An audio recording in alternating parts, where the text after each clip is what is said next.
Y para hablar más sobre la crisis fronteriza, lo que está ocurriendo en la frontera norte de nuestro país y sur de Estados Unidos, le agradecemos a Enrique Lucero, él es director de atención al migrante de Tijuana. Muchas gracias, Enrique, por su tiempo y buenos días.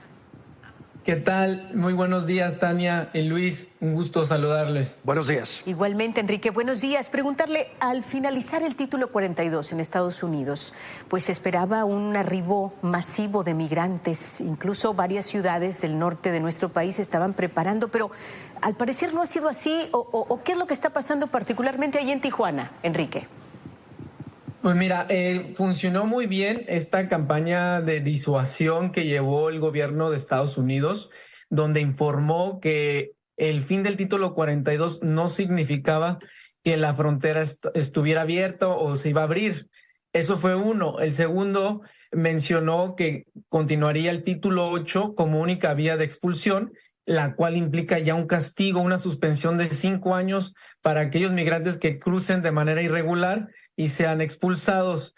Y el tercer punto, pues se informó, se dejó muy claro que la única vía para obtener el asilo de manera ordenada, segura y regular es a través de la aplicación CBP One, con una cita programada. Esa información, por ejemplo, en el caso de Tijuana, se informó a todos los albergues, a los más de 30 albergues en Tijuana. Los titulares de los albergues fueron muy responsables en brindar esta información oportuna para aquellos migrantes que tenían pensado aproximarse a la garita. Lo que sí se dio fue un fenómeno distinto. Migrantes se cruzaron el muro fronterizo, como están en las imágenes. Ellos cruzan el primer muro y hay otro muro, quedaron entre dos muros, un fenómeno que no se había visto. La Secretaría de Gobernación estima que aproximadamente unos 30,000 migrantes estuvieron allí, ya fueron reubicados, están siendo procesados, muchos de ellos van a ser expulsados y algunos, si logran demostrar el miedo creíble, pues serán ingresados a Estados Unidos, ¿no? ¿Qué pasa desde el momento en el que ustedes tienen a un migrante y sobre todo, qué pasa con familias, o sea, migrantes con hijos, con niños pequeños? ¿Cómo se procede? ¿A dónde son llevados directamente y luego qué sigue? Los que son ya retenidos por Border Patrol, ellos los llevan a unos centros de procesamiento migratorio, les hacen la entrevista del miedo creíble, que eso no se hacía con el título 42, con el título 8 por ley se la tienen que hacer. Si no lo demuestran, pues serán expulsados, serán entregados a México, algunas nacionalidades. Hay que recordar que se extendió este acuerdo para seguir recibiendo extranjeros expulsados desde Estados Unidos, como el caso de venezolanos, nicaragüenses, haitianos, hondureños, guatemaltecos, cubanos y del Salvador. Serán regresados a México con el título 8, son entregados al Instituto Nacional de Migración, quienes ellos los canalizan a albergues, y a los nacionales de igual manera, inclusive a los nacionales les pueden pagar el transporte a su lugar de origen. Entonces, se quedan en nuestra ciudad, en los albergues de la ciudad de Tijuana.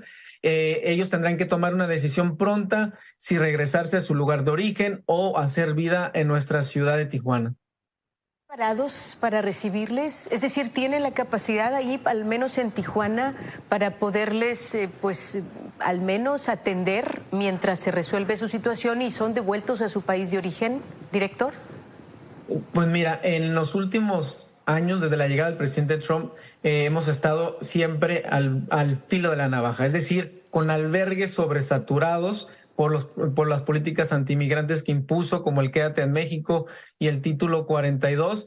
Los albergues están en su máxima capacidad, sin embargo, hemos salido adelante. Tenemos ahorita un albergue temporal del municipio con el estado, donde tenemos aproximadamente 500 migrantes. Tenemos, sí, la infraestructura para hacerlo, la capacidad, las leyes los permiten.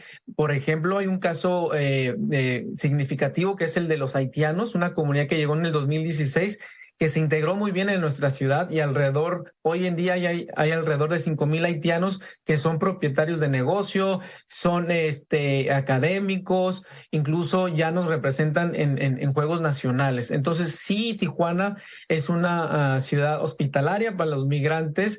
pero sin embargo siempre estamos al borde. Ahorita nos mantenemos, todos los albergues se mantienen en su máxima capacidad. Hay aproximadamente 6,000 migrantes en estos albergues. Director, ¿y cómo son estos albergues? Porque nos lo imaginábamos de una manera, con camas, servicio, tal vez un comedor, pero ahora que sucedió lo del incendio de Ciudad Juárez, Chihuahua, vimos que era prácticamente una cárcel. ¿Cómo son estos albergues? Pues mira, la mayoría de los albergues son de asociaciones civiles, de personas de buena voluntad. Tenemos albergues de óptimos en su máxima condición, ¿no? Y algunos albergues sí en precarias condiciones, ¿no? Sin embargo, en estos albergues pues se les da alimento, se le da atención médica, se le da la orientación sobre los procesos de asilo, se les brindan ofertas de trabajo, atención psicológica y muchísimas actividades recreativas, incluso actividades educativas. Los albergues de Tijuana tienen gran prestigio. Repito, son los encargados son pastores o son sacerdotes. Solamente hay 2 del gobierno, que es el Centro Integral para el Migrante, que es del gobierno federal, y el del gobierno del Estado Santuario Migrante, pero el resto son asociaciones civiles, repito, de iglesias o de pastores, ¿no? Entonces están muy bien, los migrantes ahí son libres, pueden salir, pueden hacer vida mientras esperan su proceso de asilo. Algunos se incorporan a nuestra sociedad, otros se regresan a su lugar de origen, ¿no? Buena voluntad, pero por lo que estamos escuchando no es suficiente. Dice usted, están saturados. ¿Qué pediría, Enrique? Estamos conversando a nuestra audiencia que recién nos acompaña, es director de atención al migrante en Tijuana. ¿Qué pediría? ¿Necesitan más recursos, más capacitación, mayor personal? Por ejemplo, del Instituto Nacional de Migración. ¿Qué podría solicitar para dar un mejor trato a los migrantes? Apoyo de la federación, obviamente, pero que no necesariamente los municipios, sino los albergues, porque es donde se llevan toda esa carga, esa atención a los migrantes. Ellos ahí los hospedan, ahí duermen, ahí los atienden, apoyen a esta red de albergues que son los que dan la cara al final de cuentas. El gobierno los apoya, el gobierno municipal, con alimentos, con cobijas, con condonación de algunos pagos, pero a veces no tenemos la capacidad de darles más, por ejemplo, material de construcción para que puedan ampliar su albergue, mejorarlo. Entonces sería apoyar y a las organizaciones promigrantes que hacen también una gran labor, por ejemplo, que dan alimento gratuito, que dan atención médica gratuita, atención psicológica gratuita, apoyar a estas organizaciones que apoyan a los migrantes, a los municipios, es de gran ayuda, ¿no? Enrique Lucero, director de atención al migrante de Tijuana, muchísimas gracias y muy buenos días. A ustedes, muchas gracias, Tania y Luis. Bonito día. Igualmente, Enrique, muy amable. Buen día. Vamos.